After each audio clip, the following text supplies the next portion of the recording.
parle. Chaque jour, Charles et Carole vous présentent la leçon de l'école du sabbat.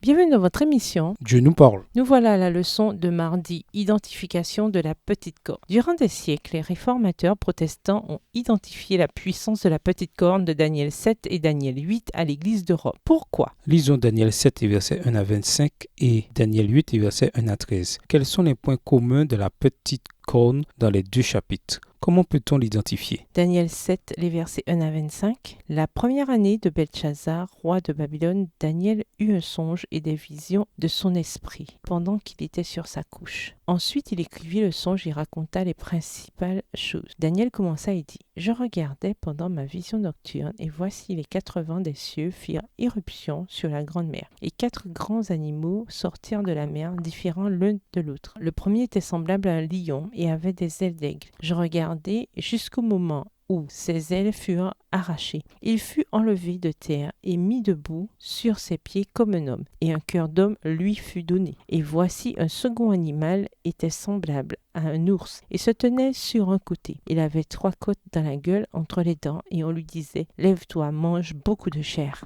Verset 6. Après cela, je regardai, et voici un autre était semblable à un léopard, et avait sur le dos 4 ailes comme un oiseau. Cet animal avait 4 têtes, et la domination lui fut donnée. Après cela, je regardai pendant mes visions nocturnes, et voici il y avait un 4e animal terrible, épouvantable, et extraordinairement fort. Il avait de grandes dents de fer, il mangeait, brisait, et il foulait aux pieds ce qui restait. Il était différent de tous les animaux précédents, et il avait 10 cornes. Je considérai les cornes, et voici une autre petite corne sortie du milieu d'elle, et 3 des premières cornes furent arrachées devant cette corne, et voici elle avait des yeux comme des yeux d'homme, et une bouche qui parlait avec arrogance. Je regardai pendant que l'on plaçait des trônes, et l'ancien des jours s'assit. Son vêtement était blanc comme la neige, et les cheveux de sa tête étaient comme de la laine pure. Son trône était comme des flammes de feu, et les roues comme un feu ardent. Un fleuve de feu coulait et sortait de devant lui. 1000 milliers le servaient, et 10 000 millions se tenaient en sa présence. Les juges s'assirent, et les livres furent ouverts. Verset 11. Je regardai alors à cause des paroles arrogantes que prononçait la corne. Et tandis que je regardais, l'animal fut tué, et son corps fut anéanti, livré au feu pour être brûlé. Les autres animaux furent dépouillés de leur puissance, mais une prolongation de vie leur fut accordée jusqu'à un certain temps. Je regardai pendant mes visions nocturnes, et voici, sur les nuées des cieux arriva quelqu'un de semblable à un fils de l'homme. Il s'avança vers l'ancien des jours, et on le fit approcher de lui. On lui donna la domination, la gloire et le règne. Et tous les peuples, les nations et les hommes de toute langue le servirent. Sa domination est une domination éternelle qui ne passera point, et son règne ne sera jamais détruit. Moi, Daniel, j'eus l'esprit troublé au-dedans de moi, et les visions de ma tête m'effrayèrent. Verset 16. Je m'approchai de l'un de ceux qui étaient là, et je lui demandai ce qu'il y avait de vrai dans toutes ces choses. Il me le dit, il m'en donna l'explication. Ces 4 grands animaux, ce sont 4 rois qui s'élèveront de la terre, mais les saints du Très-Haut recevront le royaume, et ils posséderont le royaume éternellement, d'éternité en éternité. Ensuite, je désirais savoir la vérité sur le 4e animal, qui était différent de tous les autres, extrêmement terrible, qui avait des dents de fer et des ongles d'airain, qui mangeait, brisait et foulait aux pieds ce qu'il restait. Et sur les 10 cornes qu'il avait à la tête, et sur l'autre qui était sortie et devant laquelle 3 étaient tombés, sous cette corne qui avait des yeux, une bouche parlant avec arrogance et une plus grande apparence que les autres. Verset 21. Je vis cette corne faire la guerre aux saints et l'emporter sur eux, jusqu'au moment où l'ancien des jours vint donner droit aux saints du Très-Haut, et le temps arriva où les saints furent en possession du royaume. Il me parla ainsi. Le 4e animal, c'est un 4e royaume qui existera sur la terre, différent de tous les royaumes, et qui dévorera toute la terre, la foulera et la brisera.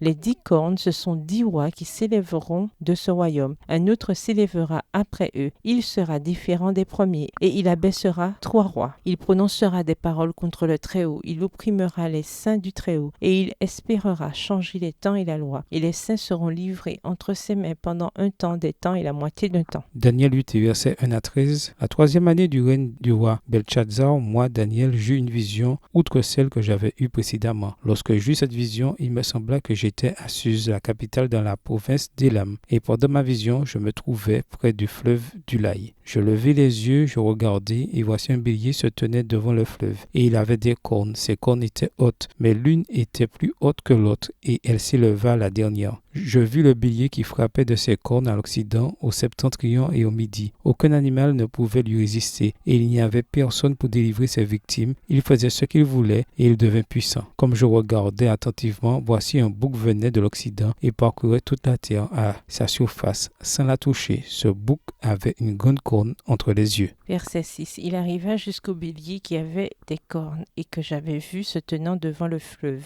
Et il courut sur lui dans toute sa fureur. Je le vis qui s'approchait du bélier et s'irritait contre lui. Il frappa le bélier et lui brisa les 2 cornes, sans que le bélier eût la force de lui résister. Il le jeta par terre et le foula, et il n'y eut personne pour délivrer le bélier. Le bouc devint très puissant, mais lorsqu'il fut puissant, sa grande corne se brisa. 4 grandes cornes s'élevèrent pour la remplacer aux 4 vents des cieux. De l'une d'elles sortit une petite corne qui s'agrandit beaucoup vers le midi, vers l'Orient et vers le plus beau des pays. Elle s'éleva jusqu'à l'armée des cieux. Elle fit tomber à terre une partie de cette armée et des étoiles, et elle les foula. Verset 11. Elle s'éleva jusqu'au chef de l'armée, lui enleva le sacrifice perpétuel et renversa le lieu de son sanctuaire. L'armée fut livrée avec le sacrifice perpétuel à cause du péché. La corne jeta la vérité par terre et réussit dans ses entreprises. J'entendis parler un saint, et un autre saint dit à celui qui parlait: pendant combien de temps s'accomplira la vision sur le sacrifice perpétuel et sur le péché dévastateur? Jusqu'à quand le sanctuaire et l'armée seront-ils foulés? Il y a 7 caractéristiques communes entre la petite corne de Daniel 7 et celle de Daniel 8. Premièrement, toutes 2 sont décrites comme une corne. Deuxièmement, toutes 2 sont des puissances persécutrices. Daniel 7,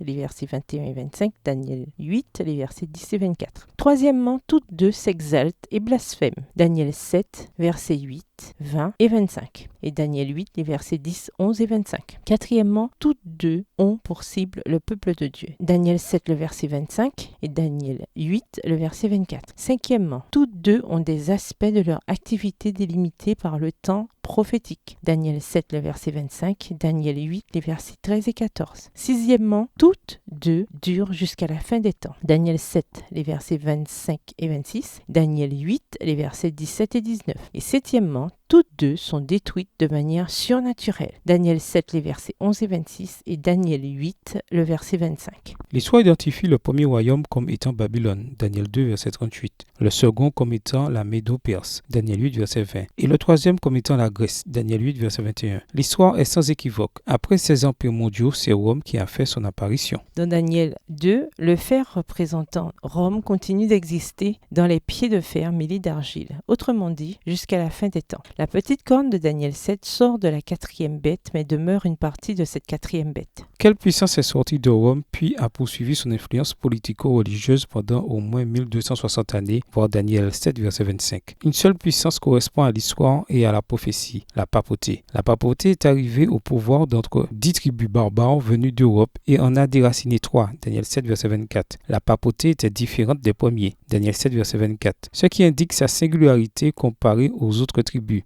La papauté proféra des paroles contre le Très-Haut, Daniel 7, verset 25, version Darby, et s'éleva jusqu'au chef de l'armée, Daniel 8, verset 11, version Colombe, en usurpant le rôle de Jésus et en le remplaçant par le pape. La papauté accomplit la prédiction selon laquelle la puissance persécuterait les saints du Très-Haut, Daniel 7, verset 25, et ferait tomber une partie de cette armée, Daniel 8, verset 10. Lors de la contre-réforme, quand des protestants furent massacrés, la papauté a cherché à changer les temps et la loi, Daniel 7, verset 25, en supprimant le 2e commandement et en transposant le sabbat au dimanche. Dans Daniel 2, 7 et 8, après la Grèce, une puissance se lève qui existe jusqu'à la fin des temps. De quelle autre puissance que Rome, désormais dans sa phase papale, pourrait-il s'agir? Aussi politiquement incorrect soit-il, pourquoi s'agit-il là d'un enseignement crucial du message des 3 anges, et ainsi un élément crucial de la vérité présente? Au revoir. Et à demain si Dieu veut.